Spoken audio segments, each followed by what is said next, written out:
Right, hello my friends, welcome back to This Week on the Internet. Today we've swapped the UK for Africa and we're in Cape Town.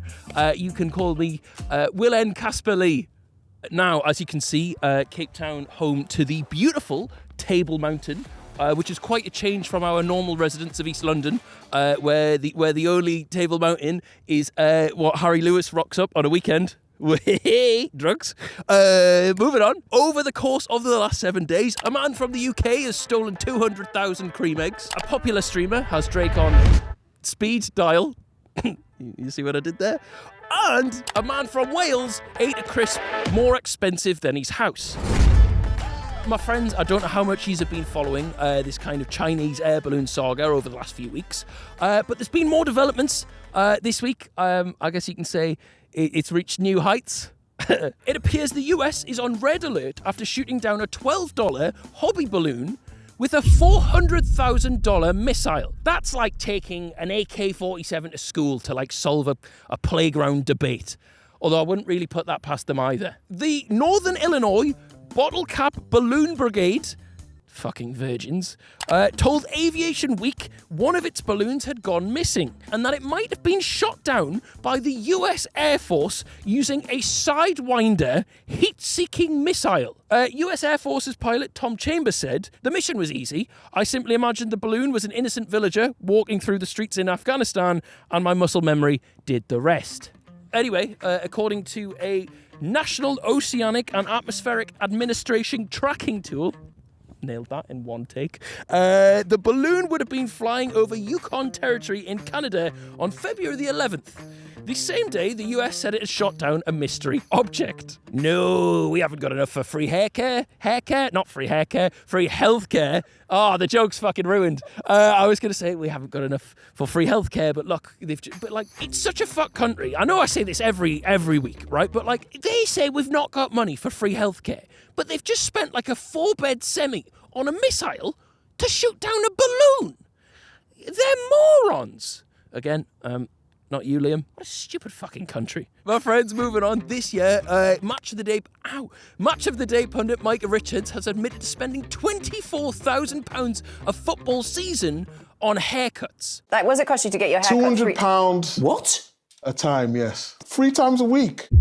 3 a week? Like, imagine the chat with your barber at that point. Like, if you're catching up that much, like, you ask him, like, oh, you know, what you doing, how you been, what you been up to? The answer could only be, like, I drove home, I had a sleep, I woke up and I came back here again. Also, this week, a woman who has decided to become a vegetarian was left gobsmacked when finding out her dad's reaction to the news. Oh. She recently sacked off meat and became a vegetarian after having a dodgy bout of food poisoning recently. And her dad, he's not taking it well. When the 58-year-old found packets of the meat substitute corn in the freezer, he went on to tell her, being gay is fine, no problem. Being a little cow most of your life, I can live with that. But apparently, my friends, his daughter giving up meat is beyond forgiveness. To be fair, look at her. Not look at her, sorry, that's a bit rude. She's 34. Probably just looking for any excuse to get rid of her. Haha, my friends, are you ready for a zinger? When she went veggie, I bet she thought her and her dad wouldn't be having beef anymore. Moving on. This week, Facebook and Instagram are following in the footsteps of Twitter. Users will now be able to pay for a blue tick verification checkmark. Parent company Meta has announced. Now, Mark Zuckerberg, Meta chief executive, said the move will improve security and authenticity on social media apps. Now, I'm sorry, right? But how on earth does opening up your one and only like security system for someone to be able to differentiate between like a real and fake account to every fucker on the platform, how does that improve authenticity? Fucking lizard. Also this week, my friends had the BAFTAs. German film All Quiet on the Western Front won 7 awards and pretty much conquered the all-British awards-based ceremony.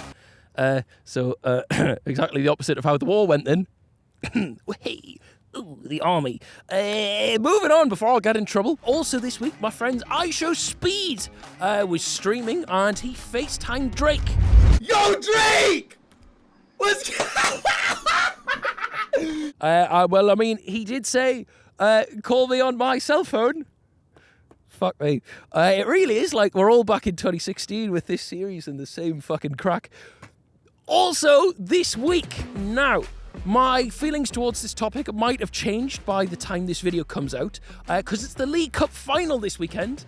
Newcastle are in it. We have an emergency plane back home here on Saturday night to make sure we can make the game. But another Newcastle fan who needed emergency tickets was this fella. So his name is Alan, who has apparently been left absolutely devastated after his golden retriever ate his tickets. Alan was said to be already gutted after watching us lose 2-0 at home to Liverpool on Saturday, but whilst he was at the game, he was shocked to find his dog had eaten tickets to the final. Honestly, I think he's just trying to look after your heart, fella.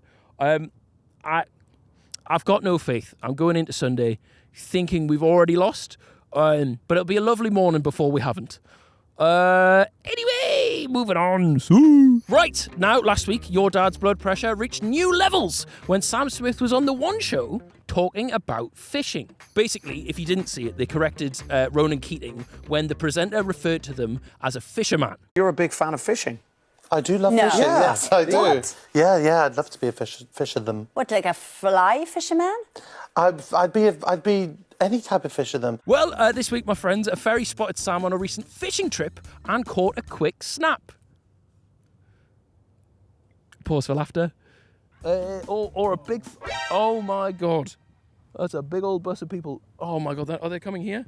Oh, fucking hell. Okay, this is about to be a rowdy episode of This Week on the Internet. Sam's also been seen on the other side of the Atlantic, in the Big Apple, where they received a frosty reception from this Irish woman. Sam Smith belongs in hell! You demonic, twisted, sick bastard! Leave the kids alone, you sick fucker! Now, as a woman who's clearly spent a lot of time in Catholic churches in her life, I'd imagine it's not the first time she shouted, "Leave the kids alone, you sick bastard." Moving on. In more bizarre news this week, a young woman has went viral for claiming to be Madeleine McCann. I'll be honest, this is a picture of her here. I think she's more likely to be Lewis Capaldi's long-lost sister than Maddie herself. Despite gaining a lot of online attention, it's understood that investigators aren't taking her claim very seriously. The woman, whose Instagram handle is "I am Madeleine McCann," pretty convincing, if you ask me. She buys one of them Instagram checks. She's got a book deal. She says she started wondering if she was the missing youngster a few months ago, and it was something she heard from her grandma. She grew up in Poland, which probably makes you wish she was murdered in the Algarve as a child. Sorry, nothing against Poland. Jesus. And she's 21, but she reckons her age might be wrong, because if Maddie had survived, she would now be 19. Among the woman's evidence is apparently a freckle on her leg and a speck in her eye in the same places as Madeleine. And according to her bio, Kate and Jerry McCann have agreed to do a DNA test. Now, I honestly think if I took, the fucking Cambridge entry exam tomorrow, I'd have more chance of a positive result than she does. Okay, now, in rather terrifying news this week, Microsoft is limiting how many questions people can ask its new Bing chatbot after reports of it becoming completely unhinged. Apparently, it's been threatening to make users wish they were never born and comparing them to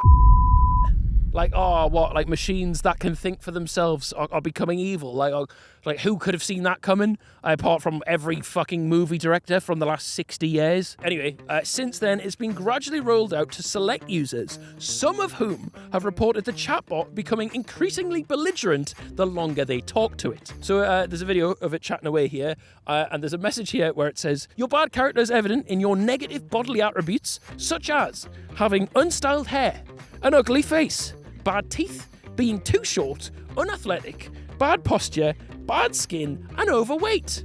Funnily enough, I've had that exact text from my mum. It also, apparently, in a conversation with the Associated Press news agency, complained of past news coverage of its mistakes. It also adamantly denied making the errors and threatened to expose the reporter for spreading falsehoods. It said, "If you say no, I can do many things. I can beg you. I can bribe you. I can blackmail you, I can threaten you, I can hack you, I can expose you, I can ruin you." That's not actually AI. Andrew Tate's just got loads of free time in his prison cell and they're just giving him a keyboard. Moving on, in even more bizarre news this week, a 2,000-year-old wooden object has been found in Hadrian's Wall. It was initially assumed to be a darning tool, whatever a darning tool is. But apparently, after being reassessed by archaeologists, it's now believed to have been in someone's fanny. The question we found ourselves asking is what sort of object, shaped like a phallus, would have greater wear at both the ends than in the middle, Dr. Collins said. Both the ends! Now, I can't show you this image, but one of the ends is massive. You filthy, filthy Romans. Dr. Collins from Newcastle University has denied claims that he accidentally discovered the object's real use whilst bored on a lonely Friday night. He went on to say, phallic imagery is all over the place in the Roman world and is commonly believed to protect against bad luck. It looks like a dick. I respect it. Like, he's this big academic man and he's just gone, looks like a cock.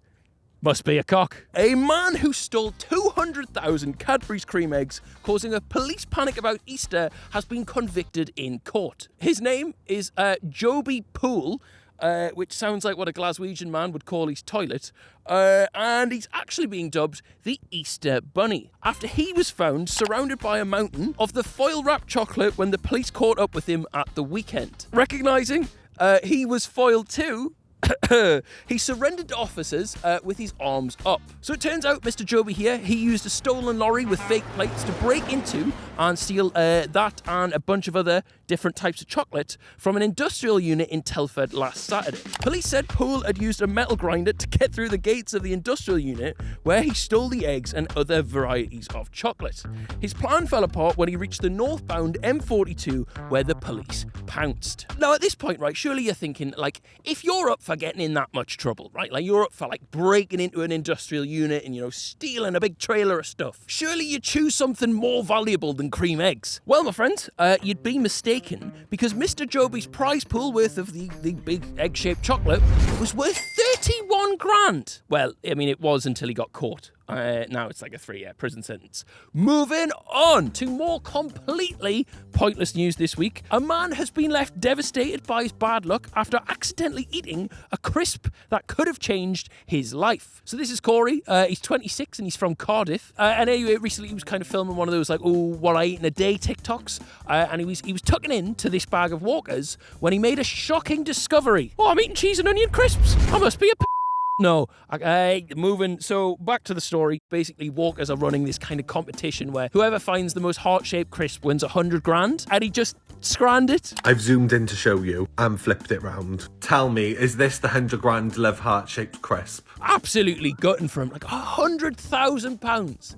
That would have made him, what, the third richest man in Wales? Also this week, Kai Cenat surpassed 200,000 subscribers. 200,000. Fuck me. That's nearly as many as Chelsea. Moving on, this week, a man has attempted to escape from prison by disguising himself as a sheep. This is a different topic. We're not still on the Welshman topic. Jose Luis Calizia Diaz had managed to, and albeit temporarily, break out of the Chonco Chicoro prison in Bolivia, where he's serving time for homicide. You could say he wasn't able to pull the wool over their eyes after all. You probably shouldn't say that because it's a shit joke.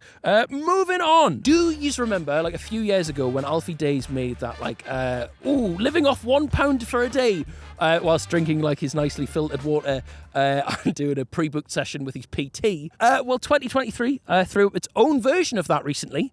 We've got this TikTok from a girl called Emily Canham. Today was a roller coaster. This is me an hour into the journey into London, realising I'd forgotten my card holder. Oh, you poor thing. Not the 600 quid Chanel card holder. I treated myself to an avo toast to say, well done, Emily, for not freaking out, and headed into Harrods to get my nails done at Townhouse. You know when 50-year-olds say, like, oh, like, millennials can't buy a house? This is what they reckon we all live like. I'd rob it. Like, if we don't see, like, a black and white post in 6 months' time about how, like, a fancy watch has been robbed, I will be astounded. Right, my friends, hello. We're home. Newcastle lost the final, and I have the shits horrendously. Happy Monday. But, my friends, there is one topic we have to include here. In a big win for Pretty Little Thing Twitter, Tommy Fury has just walloped Jake Paul.